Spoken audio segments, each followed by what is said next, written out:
చాలా మందికి జీవితం అంటే బాగా సంపాదించాలి, రిచ్‌గా బ్రతకాలనే ఆశ ఉంటుంది. కానీ ఇంకొంతమందికి ఇక సంపాదన చాలు, హాయిగా మిగతా జీవితాన్ని గడిపేయాలి అనుకుంటారు. అలానే బాలీవుడ్ స్టార్ యాక్టర్ విక్రాంత్ మస్సే కూడా సంచలన నిర్ణయం తీసుకున్నారు. కష్టపడి సినిమాల్లోకి వచ్చిన విక్రాంత్ స్టార్డమ్‌ను వదిలేస్తున్నానని ప్రకటించారు. వచ్చే ఏడాది నా సినిమాలు వస్తున్నాయి, ఇక వాటితో కలుద్దాం, నాకు అవే చివరివి. ఇప్పుడు మళ్ళీ నా శక్తిని, జీవితాన్ని తిరిగి పొందేందుకు సమయం దగ్గర పడింది. ఓ భర్తగా, తండ్రిగా, ఓ కొడుకుగా, ఓ నటుడిగా కూడా. నా చివరి 2 ఏళ్లు చాలా ఏళ్లకు సరిపడా జ్ఞాపకాలనిచ్చాయి. అందరికీ కృతజ్ఞతలు. మీ ప్రేమకు ఎప్పటికీ రుణపడి ఉంటానని విక్రాంత్ పోస్ట్ చేయడం ఇప్పుడు సంచలనం. 12th ఫెయిల్ మూవీతో తెలుగు ప్రేక్షకులకు కూడా దగ్గరయ్యాడు విక్రాంత్. కానీ ఇలా సడన్గా సినిమాలకు రిటైర్మెంట్ ప్రకటించడం సంచలనం. ఎందుకంటే సినిమాల్లో నటించేందుకు చాలా కష్టపడ్డాడు విక్రాంత్. టీవీ షో ధూమ్ మచావో ధూమ్తో మొదలుపెట్టాడు.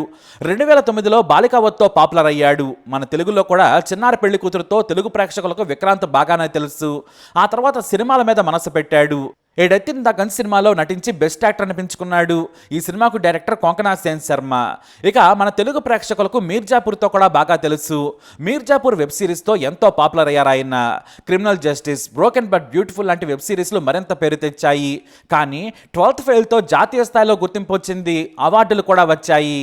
అయితే రిటైర్మెంట్కి ముందు 2 సినిమాలను పూర్తి చేశాడు విక్రాంత్. యార్ జిగరి, యాంకోకి గుస్తాకియా. ఈ 2 సినిమాలు వచ్చే ఏడాదిలో విడుదల కానున్నాయి.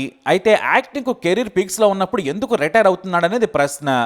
విక్రాంత్ దగ్గర స్నేహితులు చెప్పేది ఏమిటంటే, ఈ యాక్టింగ్ జీవితం నచ్చలేదని, హాయిగా భార్యా పిల్లలతో గడపాలి, తల్లిదండ్రులతో గడపాలనేది విక్రాంత్ కోరిక. ఈ బిజీ లైఫ్ మోసపు జీవితంలా ఉంది. మీడియా ముందుకు రావాలంటే పిఆర్ టీం చెప్పినట్లు వినాలి, ఏం మాట్లాడాలో నిర్మాత టీం చెబుతుంది. ఏం తినాలా కూడా షూటింగ్ ఉన్నన్ని రోజులు రెస్ట్రిక్షన్స్ ఉంటాయి. బట్టలు రిచ్గా ఉండాలి, అవసరం లేకపోయినా మెయింటైన్ చేయాలి, బయటకు వస్తే నకిలీ జీవితం చూపించాలి. ఇవన్నీ బోర్ కొట్టాయని విక్రాంత్ భావిస్తున్నాడట. అందుకే సంపాదించిన డబ్బు చాలు, హాయిగా సంపాదించిన డబ్బుతో కొన్న భూమిలో వ్యవసాయం చేయాలి, పంట పండించుకుంటూ వీలైతే కథలు రాసుకుంటూ ఇంకా వీలైతే కొత్త ప్రదేశాలు తిరుగుతూ బ్రతికేయాలని విక్రాంత్ భావిస్తున్నాడట. అందుకే కెరీర్ను, సంపాదనను చిన్న వయసులోనే వదిలేసి తన సొంత ప్రాంతానికి వెళ్ళిపోవాలనుకుంటున్నాడట విక్రాంత్. రంగుల జీవితం విక్రాంత్కి బోరు కొట్టేసింది. ఆ మాయా అబద్ధపు జీవితానికి దూరంగా బ్రతకాలని నటనను వదిలేశాడు విక్రాంత్. పోనీ 100 కోట్లు సంపాదించాడా అంటే అది లేదు. ప్రతి సినిమాకు 2 కోట్ల పారితోషికం తీసుకుంటాడు.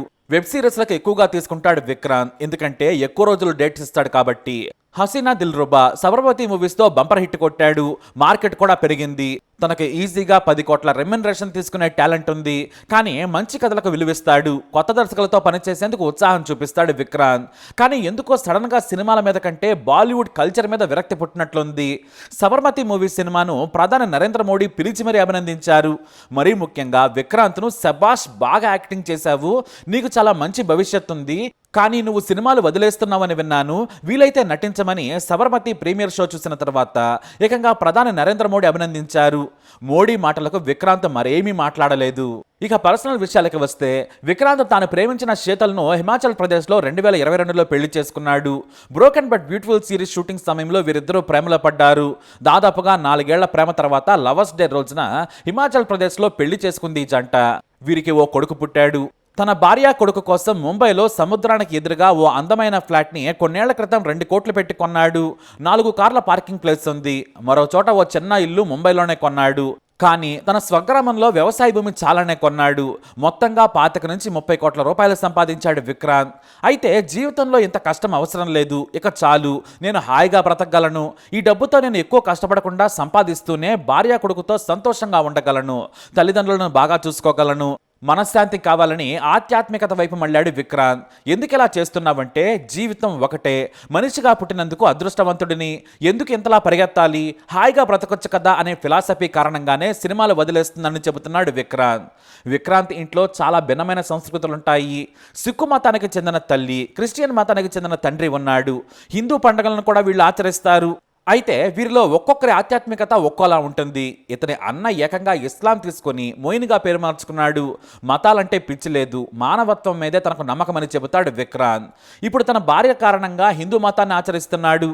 అయితే కర్వా చౌత్ రోజున ఏకంగా తన భార్య పాదాలను తాకాడు విక్రాంత్. ఆ ఫోటోను సోషల్ మీడియాలో షేర్ చేశాడు. దీనిపై భారీగా ట్రోలింగ్ ఎదుర్కొన్నాడు.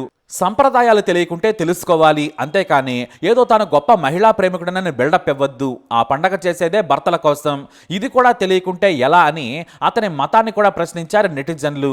దానిపై కూడా స్పందించారు. నాకు తెలిసిన సంప్రదాయం ఇదే, మాకు కొన్ని విలువలున్నాయి, వాటిని ఆచరిస్తానని ధైర్యంగా చెప్పాడు. అయితే చాలా వివాదాస్పద కమెంట్స్తో కూడా మీడియాలో కూడా రచ్చ చేశాడు విక్రాంత్. ఇతను మన దగ్గర కేవలం మీర్జాపూర్ కారణంగా తెలుసు, పైగా విక్రాంత్ పాత్ర మొదటి సీజన్లోనే చనిపోవడంతో ప్రేక్షకులకు మరింత దగ్గరయ్యే అవకాశం కోల్పోయాడు. అయినా కూడా విక్రాంత్ని సినిమా లవర్స్ గుర్తిస్తూ ఉంటారు. ఇక ప్రజా సమస్యల మీద కూడా బాగానే స్పందిస్తారు ఆయన. కతువా గ్యాంగ్ రేప్పై తన ఆగ్రహాన్ని వెళ్ళగక్కాడు విక్రాంత్.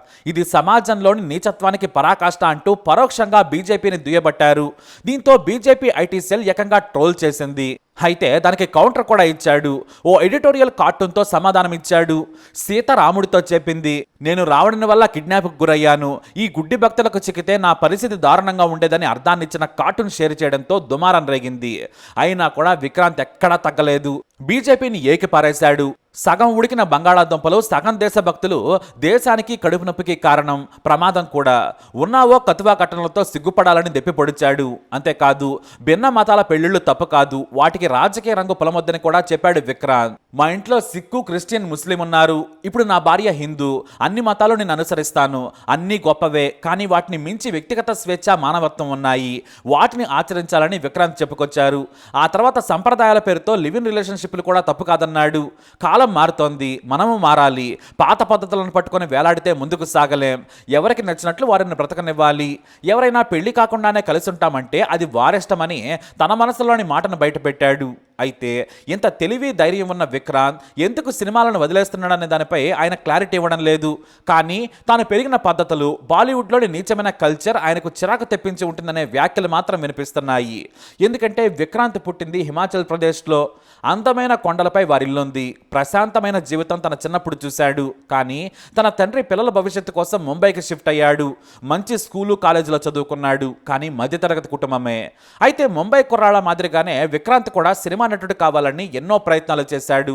చిన్న చిన్న పాత్రలు చేస్తూ, టీవీ షోల్లో డాన్సులు చేస్తూ ఒక్కో మెట్టు ఎక్కాడు. మొత్తానికి 10 ఏళ్ల కష్టం తర్వాత నిలదొక్కున్నాడు. కానీ సడన్గా ఎందుకు సినిమాలను వదిలేస్తున్నాడు? పోనీ ఓ 100 కోట్ల సంపాదన కూడా లేదు. ఆయన టాలెంట్కి ఇంకా సంపాదించగలడు.